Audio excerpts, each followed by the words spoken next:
I'm Richard Lush, reporting for adreN.org, and I am here with adreN, as you like to say it. I like that. I always say adreN, but yeah, adreN. I like that. From Team Dynamic. Right, where to begin? Disappointing tournament, I guess. Yes. So, well, tell me why. Disappointing because we didn't place in the money, I guess. You know, top 8 wasn't not really what we expected. The group play was actually really rough for us, and not taking a map from VG when we knew we could. So, yeah. Well, what's happened? Because there was a period in time when everyone was talking about you guys as being, you know, you were the dominant force in North American Counter-Strike Source. And since then, you've had a few changes. Has the roster changes? Has that impacted in the kind of balance within the team, do you think? For sure. I mean, like, we're trying to integrate these new players and maybe not using them as we should, and I don't think we're putting in enough practice to actually integrate them correctly. Yeah. Just like Freakazoid, we picked him up and he's a star player, but we just didn't mold him into the 5th we needed him to be. Yeah. And we've kind of been just flopping players recently and, you know, not molding them to what we need, so that's pretty much it. Do you miss the days of having Viking around and dudes like that? Who? Viking. Oh, yeah, Legend, yeah. Well, Legend was always consistent and always there for you, you know. So, for sure. Like, I miss Sal, too. Always can, you know, it's good. Yeah. Well, what about, individual performances? Like, everyone knows you're always at your top of your game.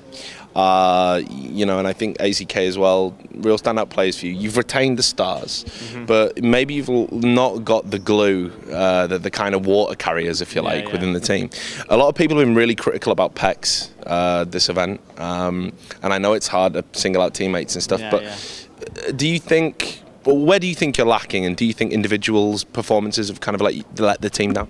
Well, at international events, you definitely need all 5 of your players fragging. I mean, you can't have one guy slacking because then that puts a hole in your map. So, I mean, PEX hasn't been performing lately, straight up. I mean, maybe it's Go, maybe it's whatever it is, but even at ESEA LAN, he didn't have the hottest performance, and now here he didn't have the hottest performance. One thing I wish I could keep opping, but I give it over to AZK because since he's still like really insane with it, but I mean, that was really our dominant thing in Source. Is like we were so dominant because me and AZK would just double op everything, you know, and it's really impossible to do and Go. Why is that then? Just the smokes are bigger. You can't hear as well, so fast strats work really well against oppers. So it's just hard. Everyone just smokes and flashes you out. So opping is just very inconsistent. Our communication right now is a little bit lacking with the new guys, Swag and Kiko. They're very good, like, skill-wise, but their communication needs a little bit of work. And they're already 16 and 19, so they're young guys. Swag's kind of come with a little bit of baggage. I mean, like, I know he was in, you know, one team for a while, and it looked like he was going to stay there, and then there was the issues with him not being able to compete in the, you know, ESWC qualifier, and then he had to kind of jump out, and then, you know, there's been all these kind of, he's kind of moved around a lot. I mean, are you confident that he's going to stick with you guys? I don't know. I'll straight up say it this time in the interview. I don't know if either of them are going to stay with us, but I think we'd like them to stay with us because it just make it a lot easier and we can finally like stick to a starting 5, you know. But he's a young guy. He will just do what he wants and what he thinks is best for him. So I hope they stay. I noticed as well, because it's good to see you get into events, because I'm talking about the new shirts and the sponsors. You'd famously had problems with sponsors in the past, and I remember you guys, when we did our very first interview together at DS Rack, I think it was, you were like, can we actually just ask for some fucking sponsors at the end of it? And I was like, yeah, cool, that was back when you had Steel, you know, he's a bit more brazen than other dudes. But, you know, now you seem to have some solid backing. You're at European events again. Is this something that's going to continue? Yeah, I hope in 2013 is going to be the biggest year for Dynamic, and we're going to just keep signing as many sponsors as we can to help us. The gaming's getting actually like back up there again, so we're not really having problems getting sponsors right now, so we're content. Okay. What about what happened at the ESEA event where you guys finished second, I think it was, behind Area 51? Do you feel that not only internationally you've lost a little bit of your luster, but also domestically you're really struggling to kind of reclaim the throne? Yeah, I think in Go, man, we just, I don't know what it is in Go, but we just don't have that thing that we need to be the best, you know? I don't know what it is. We hate all the maps in Go, so I don't know, like, we just don't know how to play. Why do you hate them? I don't know. I just think they're not good. Like train, you can get shot under every train, but you can't shoot back under it. Yeah. And just the setup of the maps aren't good. So like, in ESEA we played Dust 1. So that's pretty much it. Sums it up, does it? Yeah. We really screwed up at ESEA though. We lost the DTA, the first BO3, which lost our chance to play Area 51 twice. We had 2 chances to beat them, but instead we had 1. And that really screwed up like what could have been better. There's been some, this is kind of a difficult question. We are going to talk about actual DreamHack soon, I promise. But I just had to ask this because I haven't had the opportunity to. There's been a lot of people kind of who've made allegations in the past that you guys received some preferential treatment from ESEA and from, for example, in the qualifiers because of the Plantronics crossover. Is that fair comment, do you think, or do you think that's just bullshit? It's bullshit. Yeah, we clearly asked Craig and the head of ESEA that we could make the Swag and Kiko move before because we weren't going to do anything illegal, and we didn't try to get around it, you know. So like our moves were all legal. We made sure it was good, and there is no special treatment. I mean, we've been banned before. Actually, 2 ESEAs ago, we got taken money from us because we didn't show up on time or something like that. So it's fair. Okay. Right. Let's talk about DreamHack now. All the difficult shit's out the way, brother. Right. I thought you were unlucky against Very Games. You had a couple of crashes at very key times. Are you going to introduce that into the narrative, or do you think you lost fair and square? 'Cause I thought there were crucial times for the crashes to happen. Yeah, they really pissed me off. Like, actually, like, during the first map, I lagged out 3 times. The first 2 times were just like I got back into the game and I was fine. But the third crash, I lost all my money, my gear that I saved the previous round, and when I got back into the match, I couldn't even buy because 15 seconds were passed. And this is that round. They had 14 at the round, so. Do you know what was causing the crashes?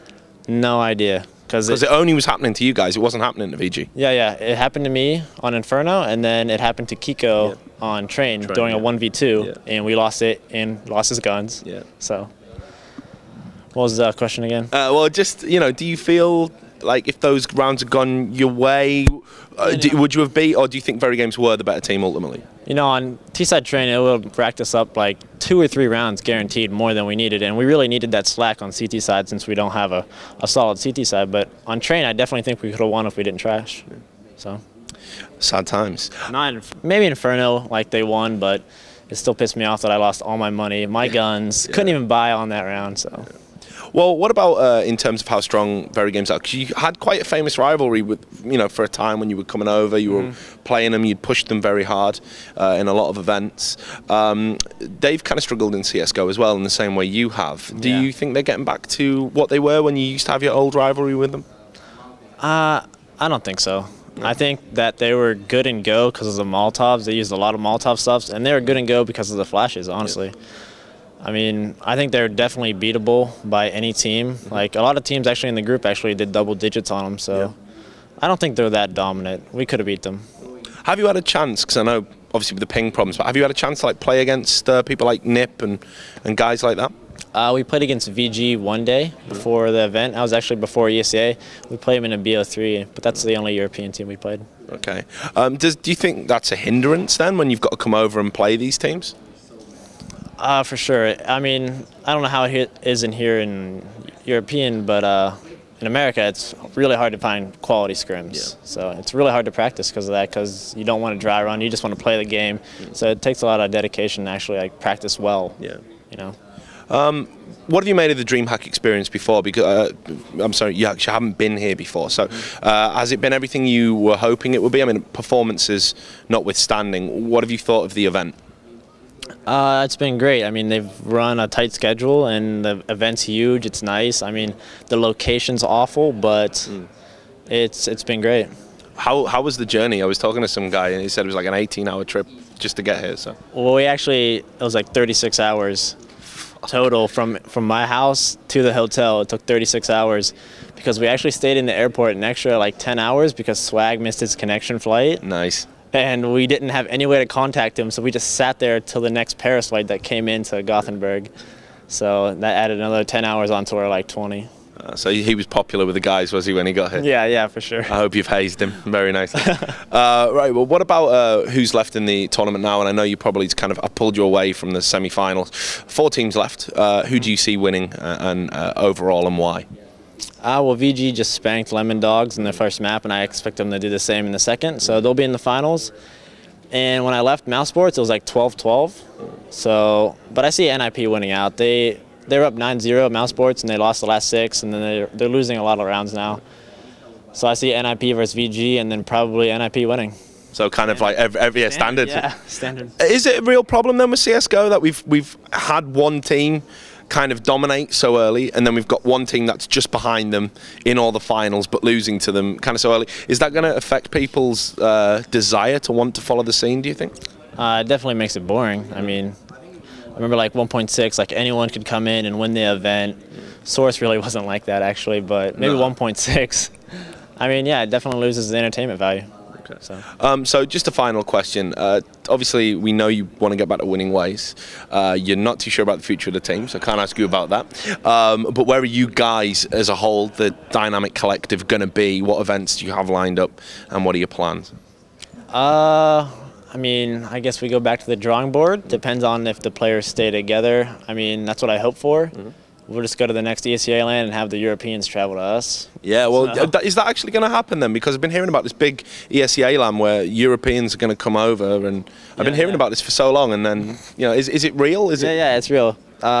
The top 4 European teams from ESEA will travel, and the top 4 American teams will be there. So excellent. Should be nice. Well, hopefully I'll get out there as well. But thanks for taking the time to talk to us. Always a pleasure. To all the people out there at Carrot.org, do stay tuned to the website. We're going to have more interviews like this one from here at DreamHack Winter 2012.